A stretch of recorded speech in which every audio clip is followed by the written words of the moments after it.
આણંદના બોરસદમાં ધોધમાર વરસાદ ખાબક્યો। વહેલી સવારથી ધોધમાર વરસાદની શરૂઆત થઈ। નીચાણવાળા વિસ્તારોમાં પાણી ભરાઈ ગયા છે। ગાજવીજ અને ભારે પવન સાથે વરસાદ વરસ્યો છે। મહાદેવ રોડ પર ઘૂંટણસમા પાણી ભરાઈ ગયા। નગરપાલિકાએ જેસીબીથી કાંસની સફાઈ હાથ ધરી।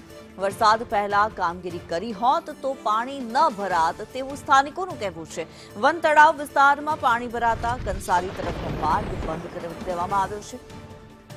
ભારે વરસાદમાં ભીંડી બજારમાં મકાનની દિવાલ ધરાશાયી થઈ। સદનસીબે દુર્ઘટનામાં કોઈ જાનહાનિ નથી થઈ।